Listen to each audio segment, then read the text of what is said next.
What the Sam Hill? How many times have we said that? And who was this guy, Sam Hill? Builder of the Peace Arch and Mary Hill Museum and the Stonehenge replica. But the real thing that's important about Sam Hill is his advocacy for paved roads.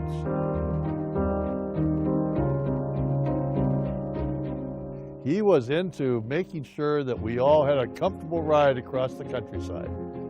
As the head of the Good Roads Association, Sam Hill was a strong advocate for better highways and better roads. He even built this 8-mile section of highway down on the Columbia River near his Mary Hill home to show the legislature that this was a practical idea. The Washington legislature didn't buy it. So he went to Salem and brought the Oregon legislature over, and they bought it. They built the Columbia River Highway. And from there on, we saw paved roads going in all across our state.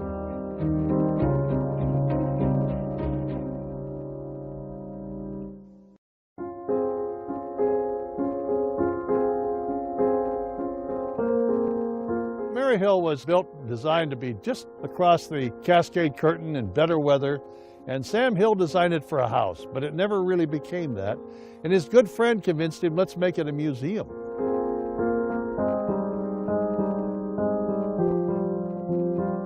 And they brought in beautiful thousands of pieces of artwork from all over the world, but especially Europe. And they located this spot for the enjoyment of the people of our region. And it's still there today, and it's a beautiful museum. Mary Hill is a real spot to visit in my mind.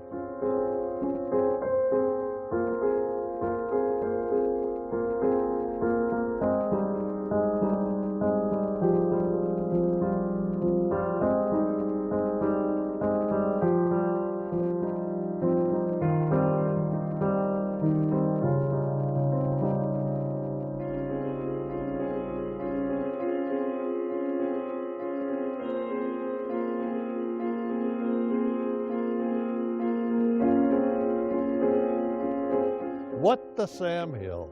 One of my favorite guys and one of my favorite places.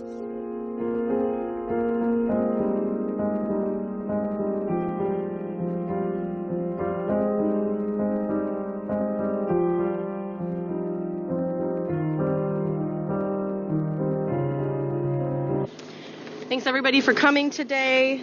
Really appreciate your time. I'm just going to run through the speaker list before we get started. So we're going to start with Governor Bob Ferguson, followed by Washington Emergency Management Division Director Robert Ezell. Then we're going to kick it to Skagit County Department of Emergency Chief Julie De Lasada, followed by Skagit County Commissioner Lisa Janicki. And now, Governor Bob Ferguson. Thank you so much for being here. We appreciate all of you taking time to join us today. First, I just want to start by once again thanking the extraordinarily hard work of so many folks, not just here, but all across our state. This is obviously a statewide emergency impacting communities from Lewis County to Yakima to right here. It's all across the state. And so there is, to put it very mildly, many individuals working extremely hard in many different capacities at multiple different levels to respond to, can only be described as a very significant event for the people of the state of Washington. The descriptions that we've heard from the federal government yesterday, the National Weather Service, as describing it as potentially catastrophic and potentially having significant loss of life, still remains in place. That is our approach to this. We're handling it as if that is the case, because it is. It's a very, very serious situation. I'll be brief in my remarks. We'll turn over to others, and of course, we're happy to take any questions that individuals have. First, let me just give you an update on our request. The state has a request for a declaration of emergency from the federal government. After my press conference yesterday afternoon, I had a call with them with FEMA, I believe, at 2 o'clock yesterday afternoon. We had a good conversation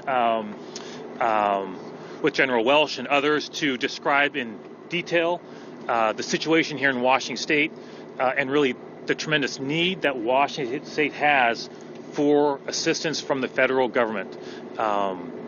We walked through the numerous highway closures. We walked through the flood levels. We walked through tens of thousands of Washingtonians being evacuated. And we tried to be as persuasive as we could to our partners in the federal government that they need to approve that emergency right away. I have another meeting with FEMA representatives that we're trying to schedule here very shortly after this press conference. If I receive any update information about that request, we of course will let you know right away. I want to emphasize how much I appreciate the tremendous coordination that's been going on. I've been in politics a long time, over 20 years. I know when I see great coordination, and I know when I see coordination that's not really happening, and everything in between. What I would say in my experience so far just came from a detailed briefing from the folks who are here. Tremendous coordination. That's what I'm hearing from everybody who I'm talking to all across the state, is the coordination has been tremendous. That's our job. That's what we need to be doing. But it takes a lot of effort and a lot of work to make that happen, and that is definitely happening all across the state. So I want to say thanks to all the partners you see here, but of course many partners all across the state who are working hard. Just a brief update on highways. The number of highways, significant highways that have closed since last night has doubled. We're now at 30 or 31 highways across our region that have closed, including here in Skagit County, SR 20 and SR 530, those due to flooding. So it's a major impact, obviously, to our state in many, many ways. I just highlight that as one example of the evolving situation we're facing, where literally overnight we doubled the number of highways, major highways, that have closed. The situation is, the word that was used in the briefing earlier is unpredictable. And that's what we want to communicate to Washingtonians. This situation is extremely unpredictable. We're using the best information we can to provide guidance to the people of the state, but it is unpredictable. And I just want to emphasize that if you have instructions to evacuate from your local authorities, please, please, please evacuate. Your life is extremely important to us. We're trying to do everything we possibly can to communicate the gravity of the situation, the people of the state of Washington. We understand that many folks have experienced significant floods in the past, and that they may feel they can ride it out. The flooding levels we're looking at are potentially historic in nature. And so we just want to emphasize how serious this situation is. But once again, I so appreciate the partnership that's been tremendous, the hard work of so many individuals. And with that, we'll turn over to those speakers. And again, we'll be happy to take any questions that folks have at the conclusion of our remarks. Thanks so much. Thanks, Rob. Good morning, everyone. Thank you for being here. My name is Robert Ezell, and I'm the director of the Washington State Emergency Management Division. As Governor Ferguson said, the situation is extremely unpredictable. It's dangerous, and we have numerous communities across the state, not just here in Skagit County, but across the state, that are threatened by dangerous floodwaters. So what has been happening is we're experiencing back-to-back atmospheric rivers with very, very significant rainfall that essentially caused rivers to rise a couple of days ago. And they dropped a little bit, and then we're now experiencing the crest from the second atmospheric river that came through. So up the Skagit River, we saw high water mark hitting concrete earlier this morning. Yesterday, all indicators that we had was it was going to greatly exceed record flood levels by a number of feet. What we have seen in actuality is it came through right at about the record flood level. That doesn't mean to say that we're out of the woods. We're not. Because as the waters come down here, they're still going to be gaining strength, and as they hit the Burlington, Mount Vernon area, we're still expecting to see about 2 feet higher than record flood level. It's going to be most likely worse than you experienced back in 2021. A lot of work has been done on the levees. Haven't tested those yet, so this system coming through will test the work that was done on the levees. And as that water comes down, it's going to be reaching right up to the top of the levees. So again, the situation is unpredictable. It's dangerous. We don't know what exactly will happen when those floodwaters come through. In other counties, we're seeing major flooding impacts. Lewis County, Highway 12 is still closed. Randall is still cut off. Just prior to this briefing, we got word that there's some significant burn scar runoff over in this town of Stehekin with some damages. Yakima is seeing damages. It's really pretty much across both sides of the Cascades and up and down western Washington. Governor Ferguson talked about the road closures. We don't really have word on when roads are going to open back up. It's going to take time for floodwaters to recede. Damage then has to be assessed. In many cases, repairs are going to have to be done. So please, we encourage everyone to be patient. It's going to take time to bring everything back.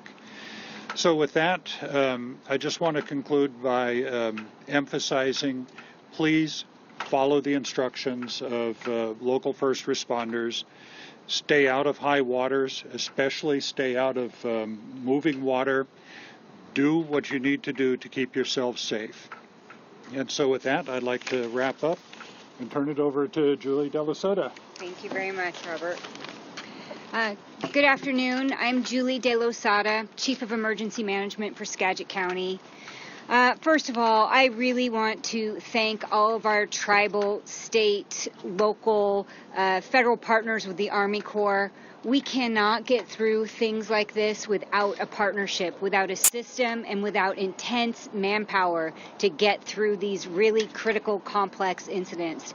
I feel very confident in the team that we have, our incident management team, and the support that we have from the state, that we are going to manage this incident. What comes next with the peak at 10 o'clock, we are ready to watch, we're ready to respond.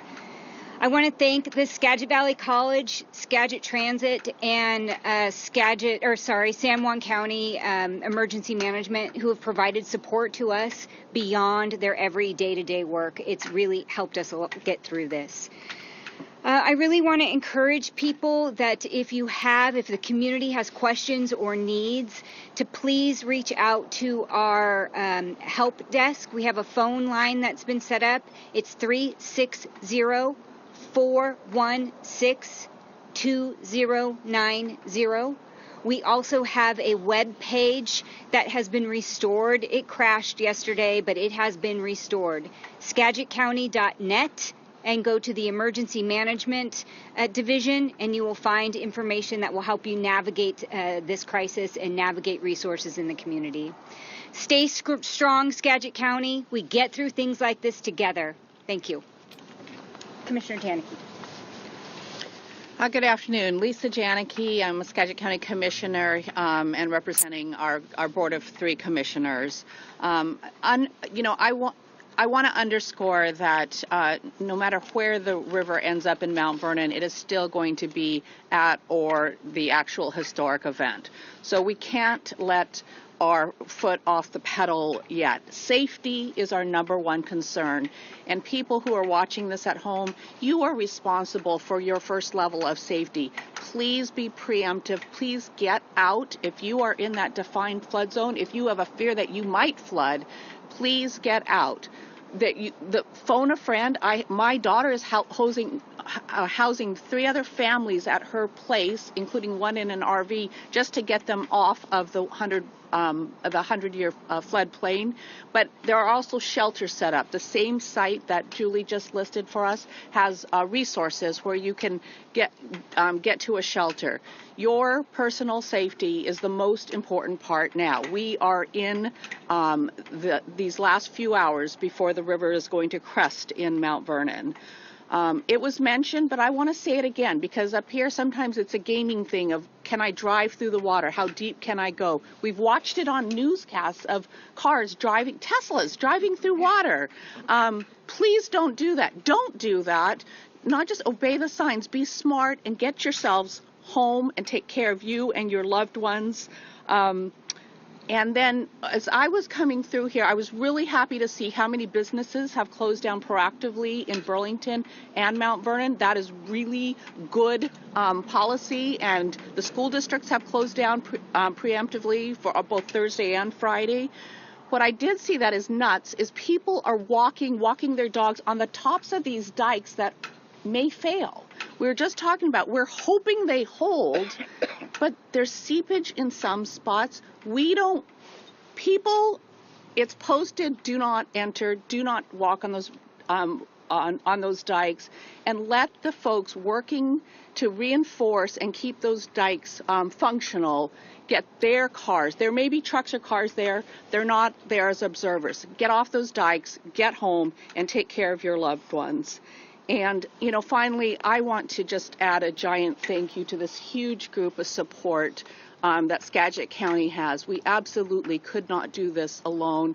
It's all those government agencies, and I see Red Cross, it's those nonprofits too and the volunteers working inside shelters and providing food and doing those things that we come together as community. I think that's what we do best in Skagit County. So thank you all. Thanks, Commissioner. That's everybody, right? Okay. So just the last thing I'll add, and we'll take your questions, is a lot of folks here are working hard to respond to the situation, but I've talked to a couple folks who they're doing that work, plus mentioning that late at night or early morning, going to their homes to deal with their home situation. So not only are they helping the larger community, but also have to do that while taking care of a difficult situation quite personally. So I want to say a very special thank you to those folks who are looking out for the broader community while also having to take care of very personal situations as well. With that, we'll do our best to answer any questions that you have. Yeah. Yes. Could anybody provide some clarity to the overnight that there's potential risk of a levee or dike failure near Cedral Village or outside Cedral Village? Anybody can provide that information? I haven't heard specifics. Go for it. So we do know that in 2021, when we had the floods, that our dike and drainage systems had some impact. And there's been repairs from the Army Corps since that time. This flood is the next event that will be testing the security of the dikes. So we don't know yet until the water starts rising more and pushing against that dike system more. We do know that there's potential vulnerabilities where those repairs were made since 2021. Specifically about the River Bend area of Mount Vernon, that dike around there. Any concerns specifically about that area? Again, the dike districts can better answer specific areas. All of the areas where we saw concerns in 2021 are areas that we have our eyes on again right now. Any way to say how many National Guard members are deployed right now in Skagit County? I understand that there's about a dozen going to Conway. In the county, we've got 100 currently staged and 200 on the way, and then they'll be responding wherever they're needed across the county. So that's 300 for Skagit. 300 total. Yeah. Governor, can you speak to, are you tracking how many emergency evacuations have happened? Have there been any reported injuries or even deaths due to the flood? So I'll repeat the question. The question was, are we tracking how many emergency evacuations there have been and how many, the last part was? Injuries or even deaths? Injuries or deaths. So I actually asked that question just about 45 minutes ago in this briefing, and so I'll let others chime in as well. In the briefing that I heard, there's not been reported deaths. There are, of course, some evacuations that are going on. I'll let others speak to that. Those have been relatively isolated so far, sort of emergency evacuations, but I'll let others speak to that in more detail. But, of course, that's something that we're all collectively tracking very closely. That's an issue going on around the state as well, of course, that we track pretty carefully. But I'll let others, if they want to provide more information about that.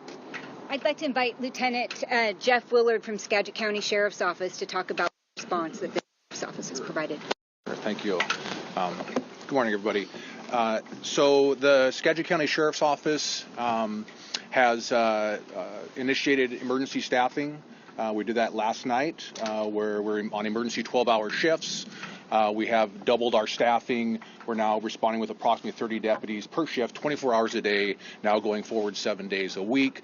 So we are ready and capable to respond to any of those emergency situations. Right now, a lot of our response has been welfare checks on people, calling in about loved ones. We have a couple of people that have been in crisis. This is very traumatic for people. Even though they're safe, they may feel, out of control. The Sheriff's Office has a crisis response team and embedded mental health professionals that are ready and responding to those type of incidents. So right now we haven't had any major rescues. We've had a rescue yesterday down in Conway. An unhoused person was rescued. Today, nothing major, some stalled vehicles, some people calling in with at their house with some concerns, but we're handling those as they come up, and the EOC and operations will be responding to any of the major calls for service. Governor, we're seeing repeated instances of the federal government being unwilling to be able to provide emergency aid. Right. They've denied our requests here in Washington several times as well. True. What is our plan for recovery if that happens again this time? So the question is, what's the plan for recovery if the federal government does not grant an emergency? At this stage, what I would say is we're dealing with what's right in front of us right now, and we have a lot that's right in front of us right now. So my focus right now, my energy when it comes to the federal government is to do everything in my power and my team's power to persuade them to grant that emergency and to provide them the information they need to make that decision. And so, to be direct about it, yesterday afternoon, I was sitting next to the general, and we were literally drafting the language that would go to the federal government. So we were there editing away on that document to make sure it said exactly what we wanted to say, that incorporated all the information we're getting from folks all across the state to communicate as clearly as we possibly could to the federal government how grave the situation is here in Washington state and how the scope of the crisis truly exceeds our ability, as united as we are with the resource that we have, truly exceeds our ability to manage it. Dozens of road closures of major highways, right? Individuals in crisis, as you're hearing. The potential for a historic flooding event right here in a matter of hours. So we're communicating all that and more to the federal government. Again, I'll be having a conversation with FEMA, as I understand it, very soon after this conversation with all of you. And we're hopeful for good news, but we're going to focus right now on trying to ensure that that they answer in the way we want. I will also add that I've encouraged my friends on the other side of the aisle who may have their own contacts in the federal administration to reach out to the administration and to communicate how deeply this is impacting their constituents and their communities as well, to make sure that the FEMA and the federal government's not just hearing from me. My role is important, obviously, as is with the National Guard and others, but to make sure they're hearing from other elected officials as well. So I also encourage them to do that if they haven't already. What concerns do you have about whether or not we get funding being increasingly a partisan event? The question goes to concerns I have about the granting of emergency aid from the federal government on what does seem to be an increasingly partisan event. Right now I'm just not focused on that. I've spoken about that in the past. My thoughts are pretty clear about it. I just think right now, just trying to stay united, on our job here is really what my job is as governor. There will be time for that conversation, I think. But right now, I'm going to choose to be what I typically am, which is a glass half full kind of person. And so we have a more than compelling situation here. More than compelling situation. And, we are communicating back to the decision makers what the federal government itself is communicating. This is a potentially catastrophic event. That's the words of the National Weather Service, with the potential for significant loss of life. That's once again from the Federal National Weather Service. Those aren't my words. That's the federal government. And so we are communicating those words back to the decision makers about the situation here. And so it's grave. We need their assistance, and we're doing everything we possibly can to make sure that they approve it. Yeah. Do you have an estimated potential total damage cost yet? And then also, what do you say to folks who may have been evacuated last night, got back to their homes this morning, didn't see any water, and are thinking they can make it through tonight? And who's that question for? Anybody. Oh, for anyone. Oh, so I'll let others jump in. My apologies. Go right ahead. I thought you called out somebody. Okay, could you repeat the beginning of the question again? Yeah, Sorry. Go ahead, 2 questions. So, do you guys have an estimated amount of damages so far? At this point, no, because right now we're responding. Our primary concern is life safety of individuals and the impacted communities. So it's going to take some time for the floodwaters to recede before we're able to collect what the damages are. And so just ask everybody's patience on that one. And it's probably going to take days to weeks before we really get a full accounting of what the damages are. And then the second part, again, we look after people. And so if somebody has gone back to find a home flooded at the local level, state level, we will do what we can to support people, and our partners, Red Cross and other voluntary agencies, are here to wrap around and help take care of the folks who have experienced loss and damage. Yeah. Just one more. We're just going to add to that last question. Yeah, to the question about if they go home and it's not raining and maybe they're out of the woods. They are not out of the woods. There could be another system coming in. The Mount Vernon hasn't crested yet. People are not out of the woods. It's really important that if we give the evacuation notice, that people stay evacuated until the all clear notice comes out. So that's the indicator. When people get the alarm on their phone that says it's okay to return, that's when you can return. In the meantime, incredibly important to stay evacuated. Don't go back. Thank you. Is there anyone that's going door to door trying to check if people are still at home or maybe not listening to those evacuation notices? I don't know if that's a question for you, Sheriff. So we are currently not going door to door checking on people, but we are doing patrols in the area. We are responding to calls for people that are home and have concerns. We have staff ready and available. If somebody called and says, hey, I decided to ride it out, but now I have concerns and I can't get out of my house, we're there to either, if we can safely evacuate them or take any information. We are getting calls for people that are out of the area. They say have a loved one they haven't heard from, or maybe they can't get a hold of, or they're just concerned for them. We go to those calls. We get a hold of them, best of our ability, do the welfare check on them, and close that loop back with the reporting party to let them know if their loved one's safe, or me where they can find them if we can get that information. Is there any sense of the number or percentage of people in the floodplain that have or have not evacuated? I'll just repeat the question. And the question was, do we have a sense of the numbers of those who, in order to evacuate, how many have evacuated, how many have not? I don't believe we have that information. Is that right?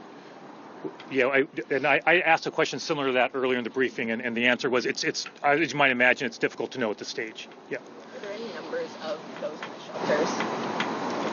Do we have any estimations about how many people are in the shelters currently? Oh, the question is estimation of how many folks are in the shelters. Anybody feel they can answer that?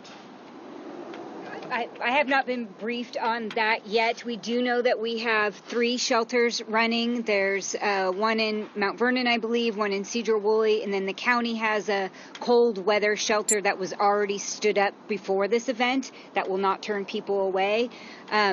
What we do know is there's about 78,000 people who live in the floodplain in Skagit County.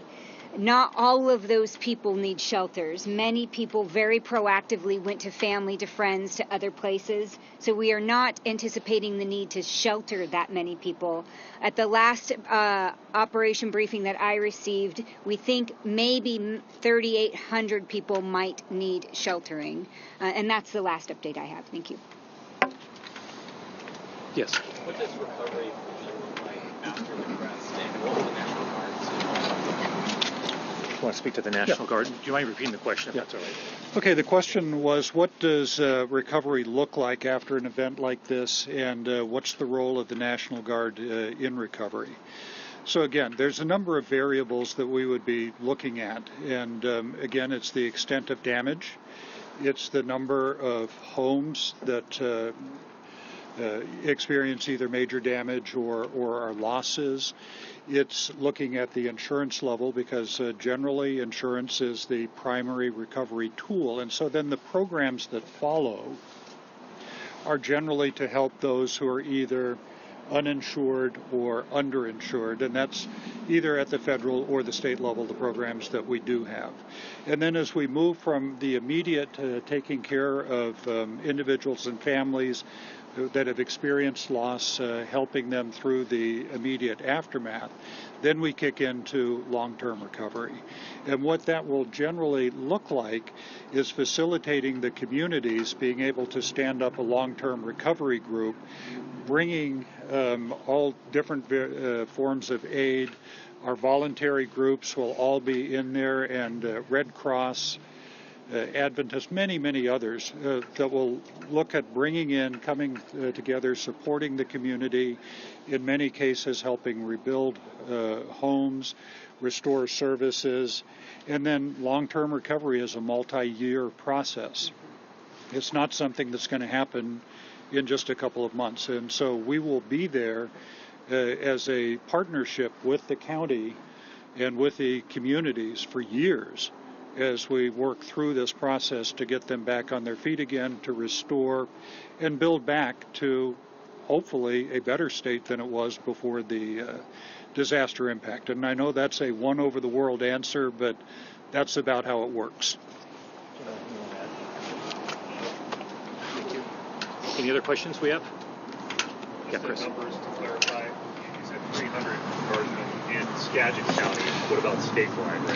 Statewide, we're prepared to deploy further, but in Skagit is 300, and then as the needs arise, we will deploy to other areas where those are. But we have not seen a situation to this level where we're being asked to deploy Guard to help.